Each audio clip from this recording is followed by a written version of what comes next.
آیا ہے اور نور بن کے آیا ہے۔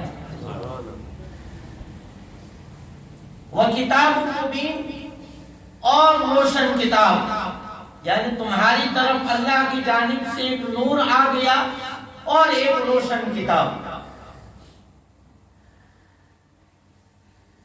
اب جن کا اعتراض یہ ہے کہ یہ آنے والا ہماری جیسا ہے، آنے والا ہماری طرح بشر ہے، ان کا اٹھنا بیٹھنا دیکھو، دلیل دیتے ہیں کہ کھانا پینا دیکھو، دلیل دیتے ہیں کہ چلنا پھرنا دیکھو، سونا جاگنا دیکھو، تو یہ ساری باتیں ایک انسان کی ہے، ایک بشر کی ہے، تو دلیل یہ دیتے ہیں کہ یہ تو ہماری ہی جیسے کھاتے پیتے ہیں، ہمارے جیسے چلتے پھرتے ہیں، ہمارے جیسے اٹھتے بیٹھتے ہیں۔ تو میں یہ کہوں گا کہ اے میرے رسول کو مکہ کی گلیوں میں چلتے پھرتے دیکھنے والا، اگر تو میرے رسول کو مکہ کی گلیوں میں چلتا پھرتا دیکھتا ہے تو معراج کی رات آسمانوں سے گزرتا ہوا بھی دیکھ لے، درختوں کو سجدہ کراتا ہوا بھی دیکھ لے، کنکریوں کو کلمہ پڑھاتا ہوا بھی دیکھ لے، چاند کے 2 ٹکڑے کرتا ہوا بھی دیکھ لے، کنکریوں کو کلمہ پڑھاتا ہوا بھی دیکھ لے۔ معراج کی رات سینہ شق کیا گیا ہے مگر ایک قطرہ خون نہیں نکلا، یہ بھی دیکھ لے۔ اگر تو میدان احد میں دندان مبارک کو شہید ہوتا ہوا دیکھ کر یہ کہتا ہے کہ ہماری ہی جیسا ہے، تو پھر معراج کی رات سینہ شق کیا گیا اور ایک قطرہ خون نہیں نکلا، یہ بھی تو دیکھ لے۔ دونوں کو دیکھنے کا پھر اصرار کرتا ہوں۔ اصرار کی وجہ یہ ہے کہ جب تم اس رسول کو کھاتا پیتا دیکھو گے، چلتا پھرتا دیکھو گے، سوتا جاگتا دیکھو گے، اٹھتا بیٹھتا دیکھو گے، تو اس رسول کو تم خدا نہیں کہہ سکو گے۔ اور جب اسی رسول کو کنکریوں کو کلمہ پڑھاتا ہوا دیکھو گے، درختوں کو سجدہ کراتا ہوا دیکھو گے، چاند کے 2 ٹکڑے کرتا ہوا دیکھو گے، معراج کی رات آسمانوں سے گزرتا ہوا دیکھو گے، تو اس رسول کو تم اپنے جیسا نہیں کہہ سکتے، نہ خدا کہہ سکو گے نہ اپنے جیسا کہہ سکو گے۔ قد جاءکم من اللہ نور، تحقیق تمہاری طرف اللہ کی جانب سے نور آ گیا۔ اس کا مطلب یہ ہے کہ یہ نور پہلے کہیں تھا، وہاں سے آیا ہے۔ اگر میں یہ کہوں کہ فلاں صاحب آ گئے، فلاں بھائی آ گئے، تو اس کا مطلب یہ ہے کہ وہ پہلے کہیں تھے، وہاں سے آئے ہیں، اپنے گھر تھے تو گھر سے آئے ہیں، دوسرے شہر میں تھے تو دوسرے شہر سے آئے ہیں، دوسرے ملک میں سے تھے تو دوسرے ملک میں سے یہاں پر آئے ہیں۔ مطلب یہ ہے کہ وہ پہلے کہیں تھے، وہاں سے آئے ہیں۔ تو قرآن نے یہ کہا تحقیق تمہاری طرف اللہ کی جانب سے نور آ گیا، اس کا مطلب یہ ہے کہ یہ نور پہلے کہاں تھا، کہیں پر تھا، وہیں سے آیا۔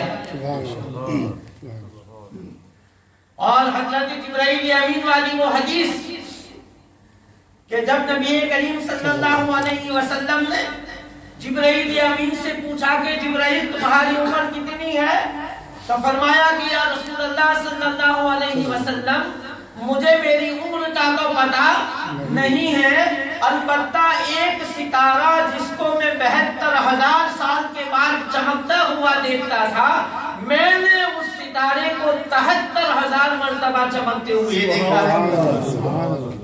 فرمایا کہ جبرائیل وہ ستارہ میں ہی تو تھا، جو تم ستارے کو چمکتا ہوا دیکھتے تھے وہ میں ہی تھا۔ حضرت جابر رضی اللہ تعالیٰ عنہ روایت کرتے ہیں کہ نبی کریم صلی اللہ علیہ وآلہ وسلم سے میں نے پوچھا کہ یا رسول اللہ صلی اللہ علیہ وسلم اللہ تبارک و تعالیٰ نے سب سے پہلے کس چیز کو پیدا فرمایا، تو آقا دو جہاں صلی اللہ علیہ وسلم نے فرمایا کہ اے جابر اللہ تبارک و تعالیٰ نے سب سے پہلے تیرے نبی کے نور کو اپنے نور سے پیدا فرمایا۔ نعرہ تکبیر، نعرہ رسالت۔ تو تحقیق تمہاری طرف اللہ کی جانب سے نور آ گیا۔ اس کا مطلب یہ کہ نور پہلے کہاں وہیں سے آیا ہے۔ اب اس نور کو مکی نہ کہنا، اب اس نور کو مدنی نہ کہنا، اب اس نور کو ہاشمی نہ کہنا، اب اس نور کو قریشی نہ کہنا، اب اس نور کو مطلبی نہ کہنا۔ اگر اس نور کو کہنا ہے تو لاہوتی کہنا۔ اگر یہ نور عالم لاہور سے آیا ہے، بتائیے چلا۔ اور میں اس اپنی بات کی دلیل میں آقا دو عالم صلی اللہ علیہ وسلم کی حدیث پیش کرتا ہوں۔ فرمایا اول ما خلق اللہ نوری، سب سے پہلی مخلوق میرا نور ہے۔ کنت نبی آدم بین الماء والتین، میں اس وقت نبی تھا جبکہ آدم ابھی پانی اور مٹی کے درمیان تھے۔ کنت نبی آدم بین الروح والجسد، میں اس وقت نبی تھا جبکہ آدم ابھی روح اور بدن کے درمیان تھے۔ یعنی ابھی نہ تو آپ کا بدن تیار کیا گیا تھا اور نہ ہی آپ کی روح آپ کے بدن میں داخل کی گئی تھی۔ میں اس وقت نبی تھا، کنت نبیّا، میں اس وقت نبی تھا، وآدم بین الماء والتین، جبکہ آدم پانی اور مٹی کے درمیان تھے۔ یعنی ابھی ان کی تخلیق نہیں ہوئی تھی۔ پتہ یہ چلا کہ میرے نبی کا نور اس وقت پیدا ہو چکا تھا جب نہ زمین تھی نہ آسمان، نہ چاند تھا نہ سورج، نہ شمس تھا نہ قمر، نہ رات تھی نہ دن تھا۔ تو پتہ یہ چلا کہ ابھی آسمان کا شامیانہ نہیں بچھایا گیا تھا، ابھی چاند و سورج کے چراغ نہیں جلائے گئے تھے، ابھی آسمان کا شامیانہ بھی نہیں لگایا گیا، ابھی زمین کا فرش نہیں بچھایا گیا، ابھی پہاڑوں کی بلندیاں بھی نہیں ہے، ابھی دریاؤں کی روانی بھی نہیں ہے، ابھی درخت بھی نہیں تھے، ابھی آبشار کے نغمے نہیں جاری کیے گئے تھے، ابھی ستاروں کی کندیلیں بھی روشن نہیں کی گئی تھی، کچھ بھی نہیں تھا مگر نور مصطفیٰ جگمگا رہا تھا۔ کچھ بھی نہ تھا مگر نور مصطفیٰ آسمانوں پر جگمگا رہا تھا۔ کنت نبی آدم بین الماء والتین، اول ما خلق اللہ نوری، سب سے پہلی مخلوق اللہ تبارک و تعالیٰ نے میرے نور کو پیدا فرمایا، سب سے پہلی تخلیق میری ہے۔ تو آپ یہ کہیں گے کہ پھر یہ نور اگر عالم لاہور سے آیا ہے، یہ نور اس وقت پیدا ہو چکا جبکہ ابھی زمین و آسمان پیدا نہیں کیے گئے تھے، تو بتاؤ حضرت عبداللہ کے گھر میں کون پیدا ہوا؟ آپ یہ بھی کہہ سکتے ہیں کہ پھر حضرت آمینہ کے گھر کون پیدا ہوا؟ حضرت عبداللہ کے گھر کون آیا؟ حضرت عبد المطلب کے گھر کس کی پیدائش ہوئی ہے؟ تو اس کا جواب یہ ہے کہ میں نور مصطفیٰ کی بات کر رہا ہوں، بشریت مصطفیٰ کی بات نہیں کر رہا ہوں۔ ایک ہے نور مصطفیٰ اور ایک ہے بشریت مصطفیٰ۔ تو بشریت مصطفیٰ ہے جو ہاشمی ہے، وہ بشریت مصطفیٰ ہے جو مطلبی ہے، وہ بشریت مصطفیٰ ہے جو مکی ہے، وہ بشریت مصطفیٰ ہے جو مدنی ہے، وہ بشریت مصطفیٰ ہے جو قریشی ہے۔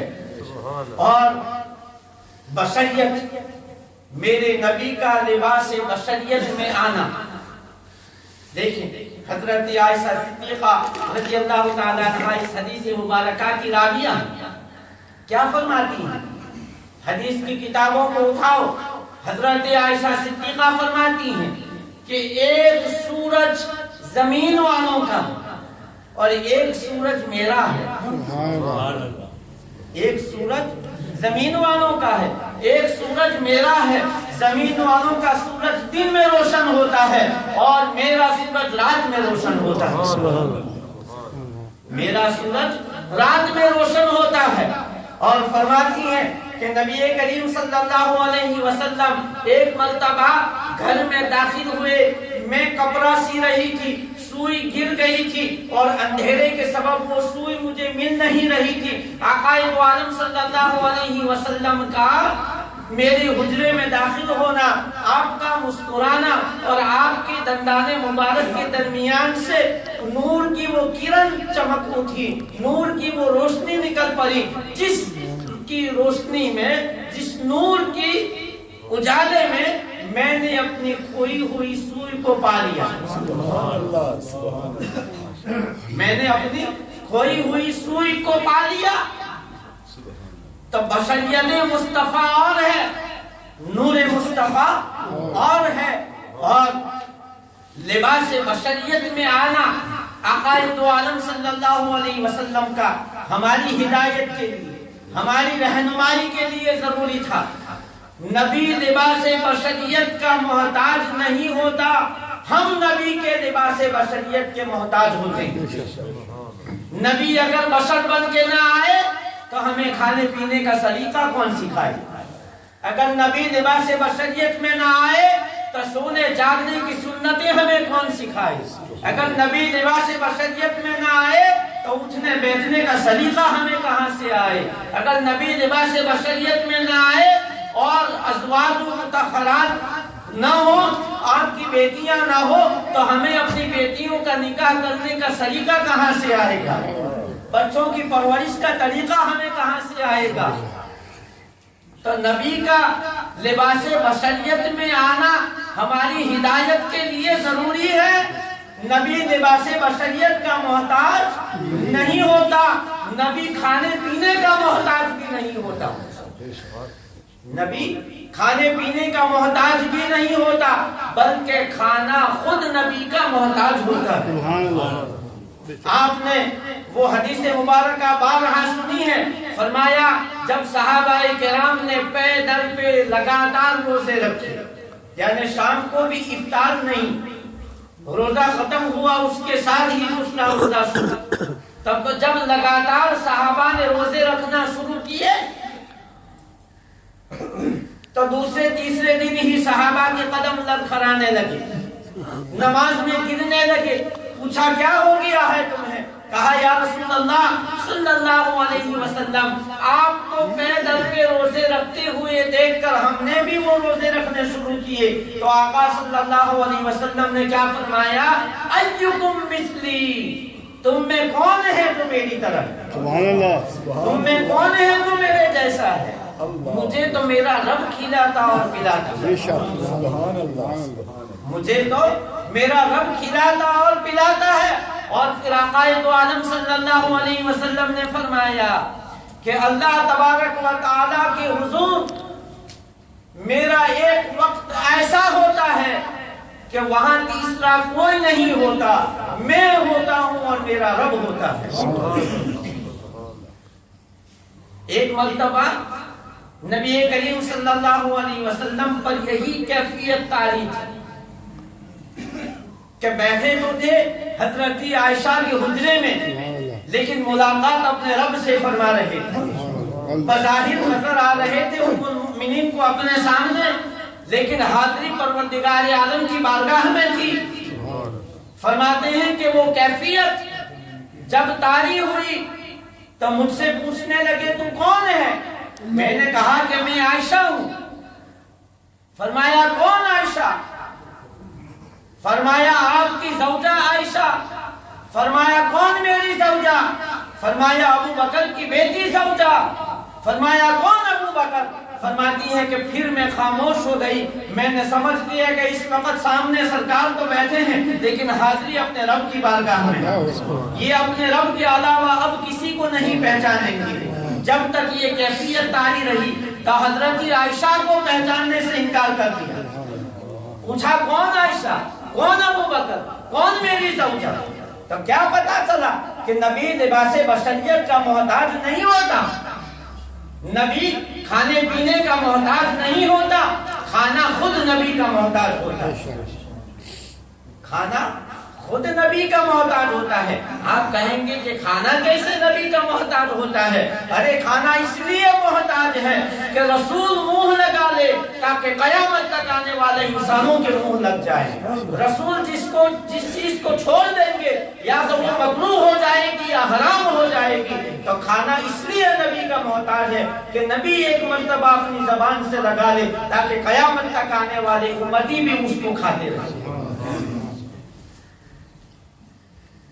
تو اول ما خلق اللہ نوری قد جاءکم من اللہ نور، تحقیق تمہاری طرف اللہ کی جانب سے نور آ گیا۔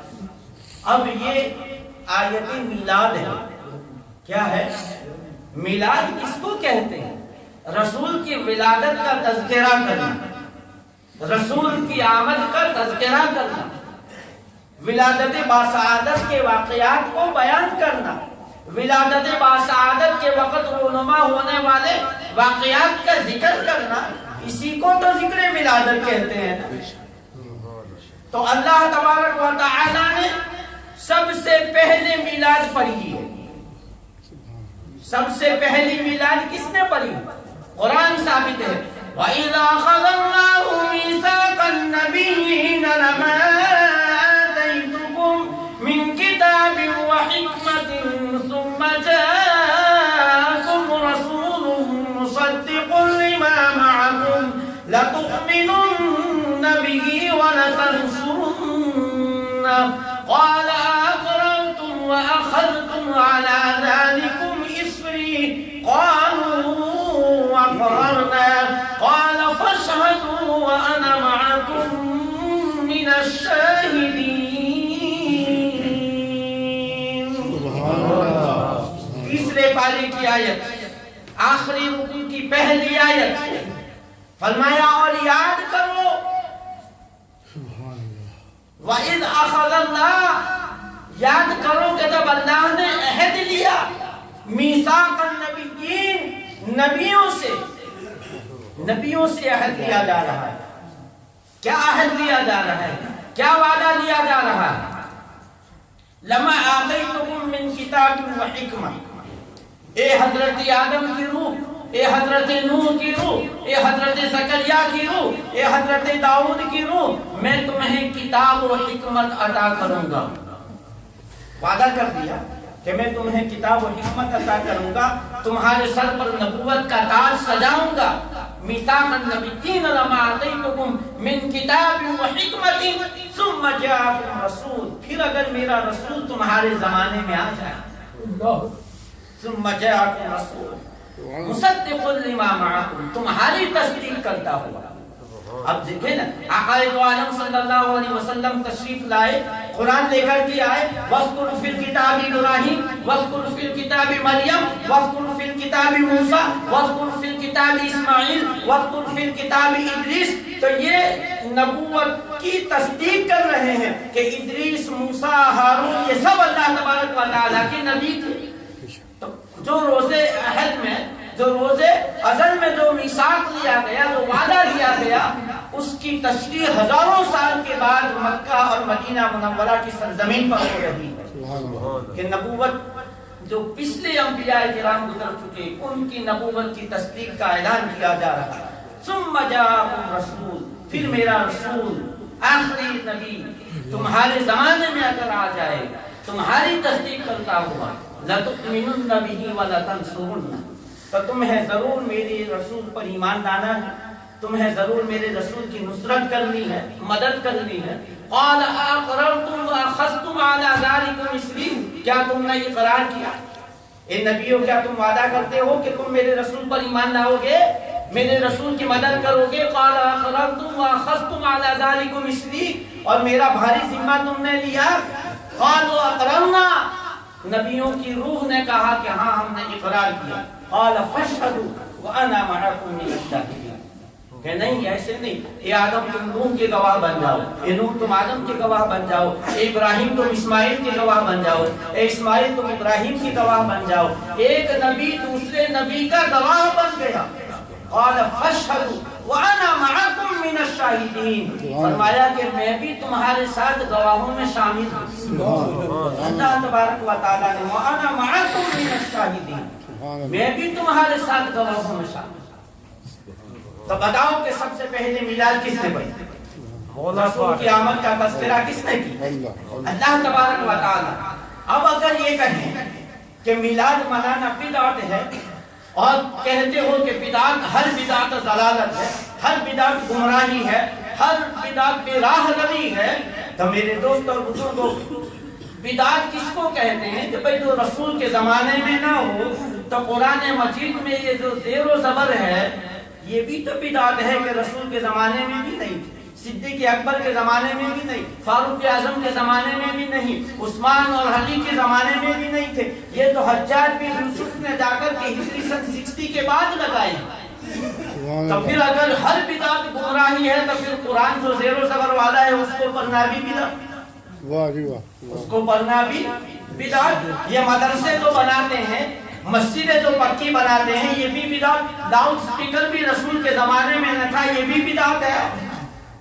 تو کل بدعت دلالت، اگر ہر بدعت دلالت اور گمراہی ہے تو پھر یہ سارا کچھ جو ہے قرآن پڑھنا زیر و زبر والا، اگر زیر و زبر والا قرآن نہ پڑھو اگر بدعت گمراہی ہے، اگر دلالت ہے تو پھر نہ پڑھو، بغیر زیر زبر کے پڑھ کے دکھاؤ، پتہ چلے کہ الحمدللہ رب العالمین ہے یا رب العالمین ہے یا رب العالمین ہے، کس کو پتہ چلتا کہ کیا ہے؟ تو اب چلے بھائی مان لیا کہ اللہ تبارک و تعالیٰ نے سب سے پہلی میلاد پڑھی ہے، تو کیا اللہ تبارک و تعالیٰ نے یہ روشنی بھی کی ہے؟ جو روشنی ہم نے کی ہے، جو لائٹیں ہم لگاتے ہیں، کیا یہ بھی اللہ تعالیٰ نے کیا؟ حدیث کو اٹھاؤ، فرمایا لولاک لما خلقت الافلاک، اے محبوب اگر تجھے پیدا کرنا مقصود نہ ہوتا تو میں آسمان کو پیدا نہ کرتا۔ لولاک لما خلقت الدنیا، اے محبوب اگر تجھے پیدا کرنا مقصود نہ ہوتا تو یہ دنیا بھی نہ ہوتی، آدم اور نوح بھی نہ ہوتے، یہ چاند و سورج بھی نہ ہوتے۔ تو لولاک لما خلقت الافلاک، لولاک لما خلقت الدنیا، تو نہ ہوتا تو افلاک نہ ہوتا، آسمان نہ ہوتے، چاند و سورج نہ ہوتے۔ تو اگر ہم کوئی روشنی کرتے ہیں، اور وہ حدیث جس کو ہم بارہا علماء سے سنتے ہیں کہ جب سرکار کی ولادت باسعادت ہوئی تو حضرت آمنہ رضی اللہ تعالی عنہا نے اپنے گھر میں بیٹھ کر کے شام کے محلات کو دیکھ لیا۔ امام فخر الدین رازی، امام جلال الدین سیوطی، خصائص کبریٰ میں امام جلال الدین سیوطی 2 جلدوں میں کتاب ہے خصائص کبریٰ، اتنی موٹی موٹی 2 جلدیں ہیں، اس میں اٹھاؤ اور احادیث کو پڑھو کہ حضرت آمنہ رضی اللہ تعالی عنہا نے جب سرکار کی ولادت باسعادت ہوئی تو ایسی روشنی، گھر میں چراغ نہ تھا، تیل بھی جلانے کے لیے نہ تھا، لیکن ولادت کے ساتھ ایسی روشنی ہوئی کہ شام کے محلات کو دیکھ لیا۔ تو اگر ہم روشنی کریں تو اپنی حیثیت کے مطابق، اور اللہ تبارک و تعالی اگر کوئی چراغ جلائے، روشنی کرے تو اپنی شان کے مطابق۔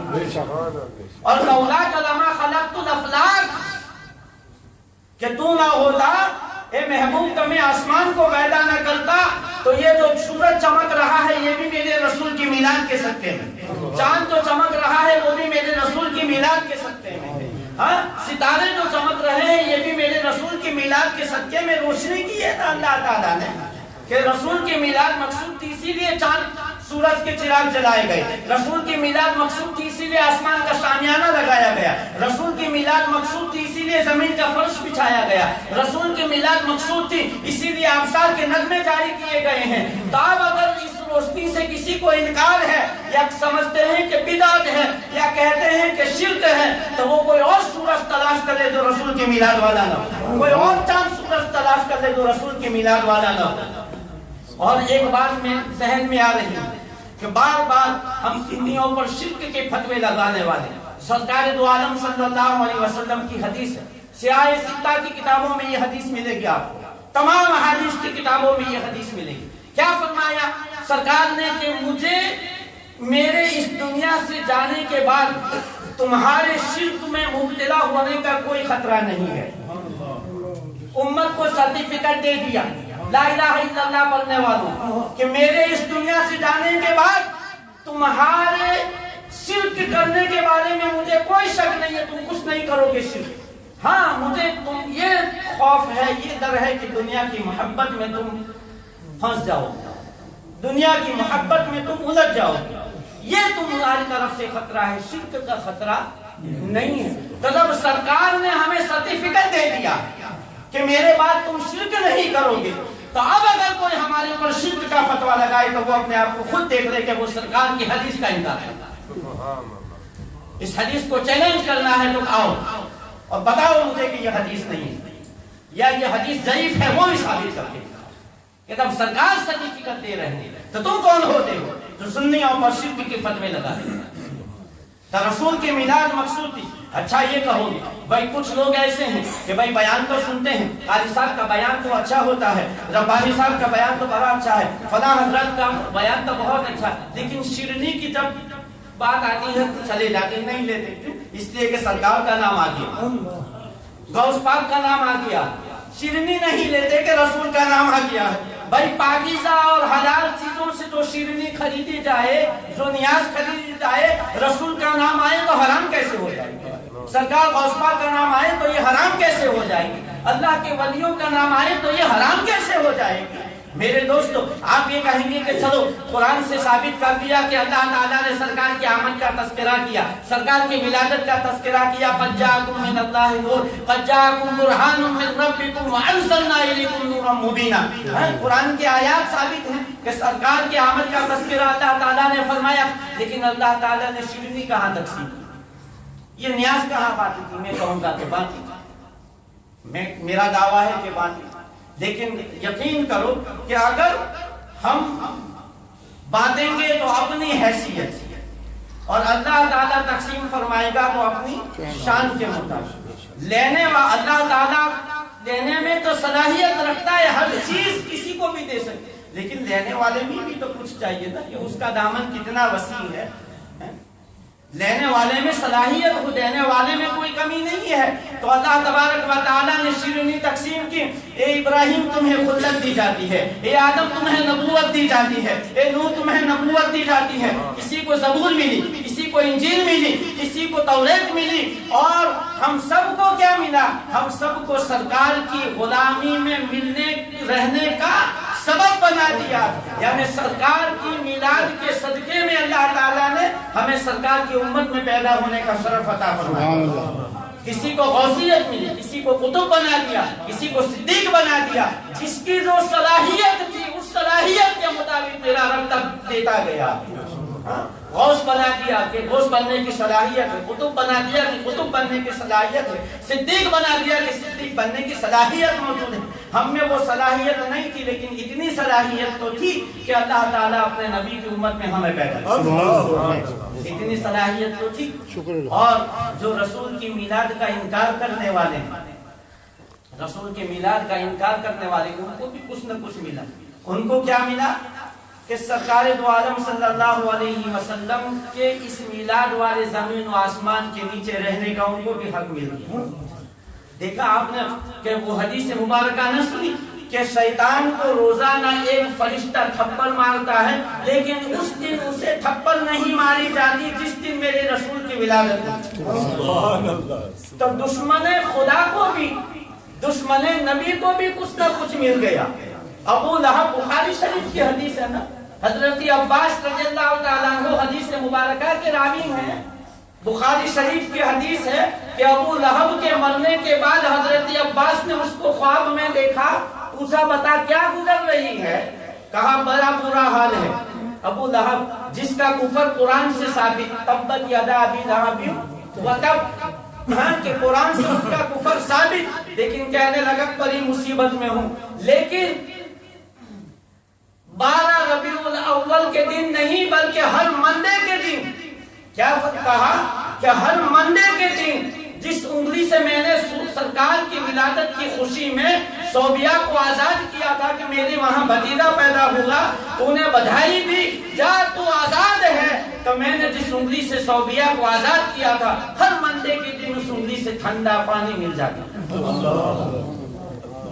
تو اس کفر جس کا کفر قرآن سے ثابت، اس کو بھی سرکار کی میلاد کی خوشی میں کچھ نہ کچھ مل جاتا ہے۔ اور صوبیہ جس نے سب سے پہلے ہوئے زمین پر میلاد پڑھی، سبحان اللہ، صوبیہ جس نے سب سے پہلے ہوئے زمین پر میلاد پڑھی، اس کو کیا ملا؟ ابو لہب کی غلامی سے زندگی بھر آزادی مل گئی۔ پہلے میلاد پڑھنے والی پہلے فوراً فائدہ اٹھا لیتی ہے کہ امتیوں اگر تم رسول کی میلاد بیان کرو تو جب صوبیہ آزاد ہو سکتی ہے تو تم جہنم سے سرکار کی میلاد پڑھ کر کیوں نہیں آزادی حاصل کر سکتے؟ نعرہ تکبیر، نعرہ رسالت، نعرہ حیدری، آخری بات نبی کہ پرچم لہرانا۔ مسند امام احمد بن حنبل، حدیث کی مشہور کتاب مسند احمد بن حنبل، اٹھاؤ کہ جب نبی کریم صلی اللہ علیہ وسلم کی ولادت ہوئی، ہم جلوس نکالتے ہیں تو کتنے بندے ہوں گے؟ 10,000، 20,000، 25,000، کتنے اکٹھے کر لو گے؟ لیکن مسند احمد بن حنبل کی روایت میں ہے کہ جب سرکار کی ولادت ہوئی تو جبرائیل امین 2 سبز پرچم لے کر کے 70,000 فرشتوں کی معیت میں مکہ کی سرزمین پر 2 پرچم سبز لے کر ایک خانہ کعبہ پر نصب کیا، اس لیے کہ دارالحکومت ہے، اور ایک وہاں جہاں دنیا کا عید ہوتا ہے وہاں نصب کیا۔ تو 70,000 فرشتوں کی جرمت میں جلوس لے کر جبرائیل آ رہے ہیں، پرچم لے کر کے آ رہے ہیں۔ اب پرچم دنیا کے اینڈ میں کیوں رکھا گیا؟ مثال کے طور پر میں نے پاکستان کا ویزا حاصل کیا، اب میں واگا بارڈر پر پہنچا، واگا بارڈر پر جب میں پہنچا تو پاکستان کے ویزا آفیسرز نے مجھے روک لیا۔ میں نے کہا بھائی میرے پاس تو پاسپورٹ بھی ویلڈ ہے، ویزا بھی ویلڈ ہے، مجھے کیوں روکا جا رہا ہے؟ کہنے لگے پاسپورٹ تو ٹھیک ہے تیرا، ویزا بھی تیرا ٹھیک ہے، دستاویز اور کاغذات بھی تیرے پورے ہیں، لیکن تیرے ہاتھ میں یہ جو انڈیا کا پرچم ہے اس کو نیچے گرا دے، پھر تو اندر داخل ہو سکے گا۔ اب پاکستان کی بارڈر شروع ہو رہی ہے، انڈیا کا پرچم نہیں لہرایا جائے گا، اب پاکستان کی زمین پر پاکستان کا پرچم ہوگا، ہندوستان کی سرزمین پر ہندوستان کا پرچم ہوگا۔ تو دنیا کے اینڈ میں پرچم لہرایا جا رہا ہے تاکہ پتہ چل جائے کہ جہاں جہاں دنیا ہے وہاں وہاں میرے مصطفیٰ کی حکومت ہے۔ اللہم صلی علی سیدنا مولانا محمد والکرم والہ وبارک وسلم۔ خاک ہو جائیں ابو جل کر مگر ہم تو رضا، خاک ہو جائیں ابو جل کر مگر ہم تو رضا، دم میں جب تک دم ہے ذکر ان کا سنا دے جائے۔ مثل فارس زلزلے ہو نجد میں ذکر آیات ولادت کیجئے، غیث میں جل جائے بے دینوں کے دل، یا رسول اللہ کی کثرت کیجئے۔